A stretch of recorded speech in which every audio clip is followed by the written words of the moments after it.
नमस्कार। आज हम देख रहे हैं फ्रांसीसी क्रांति के बाद का यूरोप और खास तौर पर 20वीं सदी के शुरू का रूस।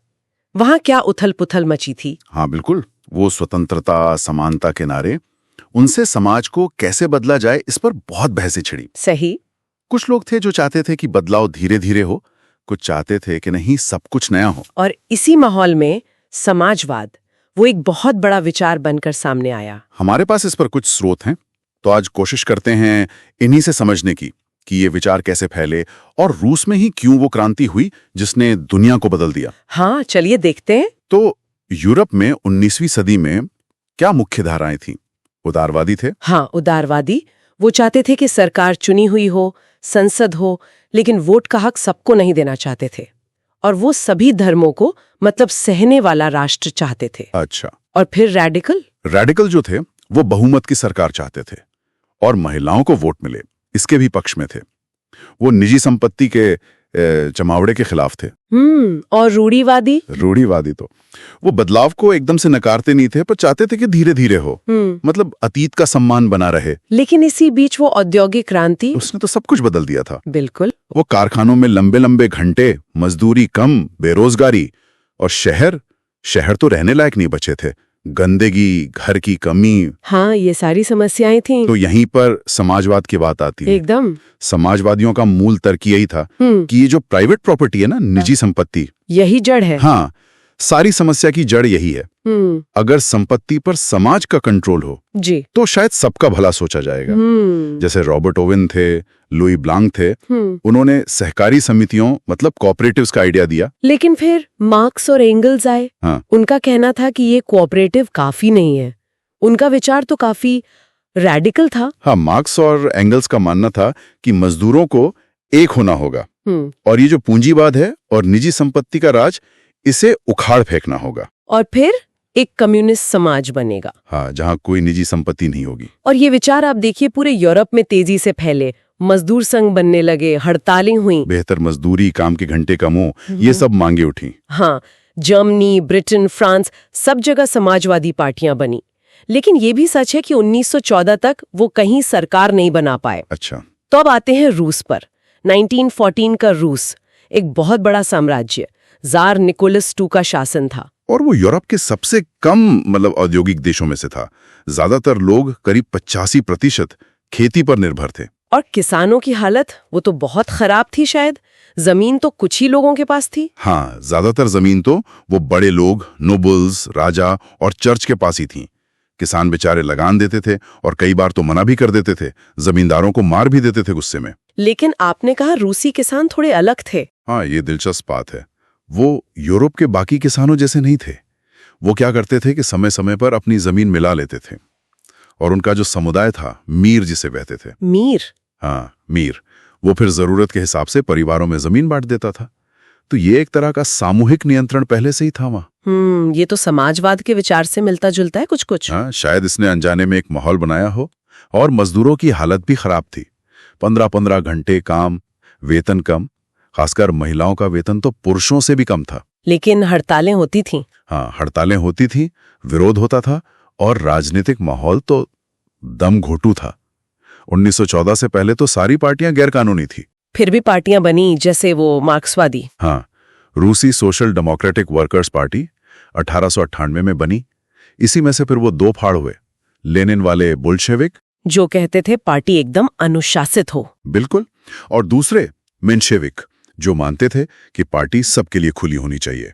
और एक और पार्टी थी, सोशलिस्ट रेवोल्यूशनरी पार्टी, वो 1900 में बनी। फिर 1905 में वो खूनी रविवार वाली घटना हुई। हाँ, सेंट पीटर्सबर्ग में शांति से प्रदर्शन कर रहे थे मजदूर और उन पर गोलियां चला दी गईं। इसके बाद तो जैसे आग लग गई पूरे देश में। हड़तालें, प्रदर्शन जबरदस्त। दबाव में आकर जार ने ड्यूमा बनाने की इजाजत दी, एक सलाहकार संसद जैसे। हाँ, पर वो सिर्फ नाम के लिए थी। जार ने उसे जल्दी ही भंग कर दिया और सख्ती और बढ़ा दी। मतलब सुधार की कोई खास गुंजाइश दिख नहीं रही थी। और फिर पहला विश्व युद्ध शुरू हो गया। उसने तो रूस पर बहुत बुरा असर डाला। बहुत बुरा।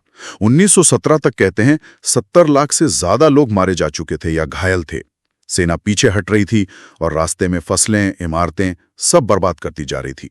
खाने की चीजों की भारी कमी हो गई होगी। हाँ, बहुत ज्यादा। उद्योग बंद हो रहे थे, रोटी मिलना मुश्किल हो गया था। जार की इज्जत बिल्कुल खत्म हो गई थी लोगों की नजर में। और फिर आया फरवरी 1917 पेट्रोग्राड में। हाँ, पेट्रोग्राड यानी सेंट पीटर्सबर्ग। हालात बेकाबू थे। खाने की कमी, ऊपर से कड़ाके की ठंड, और जार ड्यूमा को भंग करना चाहता था। माहौल एकदम गर्म था। बिल्कुल। 22 फरवरी को एक फैक्ट्री में तालाबंदी हुई।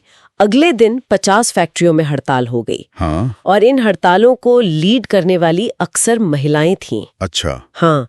फिर जार ने सेना भेजी, लेकिन सैनिकों ने गोली चलाने से मना कर दिया। और वो भी विद्रोह में शामिल हो गए। ये बहुत बड़ा मोड़ था। और 2 मार्च को जार को गद्दी छोड़नी पड़ी। हाँ, और एक अनंतिम सरकार, प्रोविजनल गवर्नमेंट बनी। लेकिन शांति नहीं आई।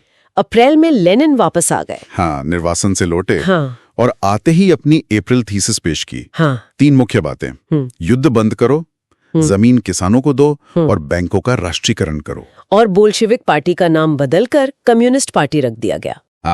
गर्मियों तक मजदूर आंदोलन और फैला। किसान जमीनों पर कब्जा करने लगे। अंतिम सरकार और बोल्शेविकों के बीच टकराव बढ़ता गया।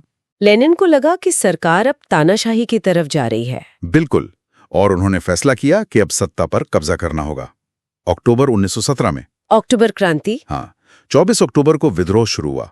सरकारी दफ्तरों पर कब्जा, मंत्रियों की गिरफ्तारी, रातों रात सत्ता बोल्शेविकों के हाथ में आ गई। और उसके बाद रूस पूरी तरह बदल गया। पूरी तरह। निजी संपत्ति का विरोध, ज्यादातर उद्योग, बैंक सरकार के हाथ में। जमीन को सामाजिक संपत्ति घोषित कर दिया गया। वो पुराने टाइटल्स, उपाधियां सब खत्म। संविधान सभा को भी भंग कर दिया। हाँ, रूस एक दलीय राज्य बन गया और चेका नाम की गुप्त पुलिस बनाई गई जो विरोधियों को सजा देती थी। फिर तो गृहयुद्ध छिड़ गया। हाँ, 1918 से 1920 तक। एक तरफ बोल्शेविक थे जिन्हें रेड्स कहा गया, दूसरी तरफ उनके विरोधी सोशलिस्ट रेवोल्यूशनरी ग्रीन्स और जार के समर्थक व्हाइट्स। व्हाइट्स को बाहर से भी मदद मिल रही थी, ब्रिटेन, फ्रांस, अमेरिका, जापान से। लेकिन जीते बोल्शेविक ही। हाँ, बोल्शेविक जीत गए और 1922 में सोवियत संघ यानी यूएसएसआर का गठन हुआ। और उसके बाद स्टालिन का दौर आया। 5 वर्षीय योजनाएं, तेजी से औद्योगिकरण। हाँ, औद्योगिकरण तो हुआ। रूस एक पिछड़े देश से औद्योगिक ताकत बना, लेकिन उसकी कीमत बहुत भारी चुकानी पड़ी। खासकर वो कृषि का सामूहिकीकरण, कलेक्टिवाइजेशन। हाँ, वो तो बहुत विनाशकारी था। बहुत। किसानों से जबरदस्ती उनकी जमीन छीनी गई, विरोध करने वालों को सजा दी गई। नतीजा ये हुआ कि भयानक अकाल पड़ा, लाखों लोग मारे गए। और स्टालिन ने अपने विरोधियों को पार्टी के अंदर भी बेरहमी से खत्म करवाया। तो हमने देखा कि कैसे फ्रांस की क्रांति के बाद जो विचार यूरोप में पनपे, वो रूस की खास परिस्थितियों में। हाँ, जैसे जार का शासन, किसानों मजदूरों की बुरी हालत और फिर युद्ध की तबाही, इन सब ने मिलकर समाजवाद के विचार को एक क्रांति का रूप दे दिया। ये क्रांति दुनिया भर में एक प्रेरणा भी बनी और बहस का मुद्दा भी। बिल्कुल। एक तरफ इसने रूस को महाशक्ति बनाया, तो दूसरी तरफ अपने ही लोगों की आजादी को कुचल दिया। तो इस पूरी बातचीत के बाद एक सवाल मन में आता है, किसी समाज को इतने जड़ से बदलने की कोशिशें जैसे रूस में हुई, वो अक्सर अपने पीछे क्या स्थायी सबक छोड़ जाती हैं? शायद सोचने वाली बात है। हाँ, जरूर। इस पर विचार करना चाहिए। चलिए, आज के लिए इतना ही। अगली बार फिर मिलेंगे।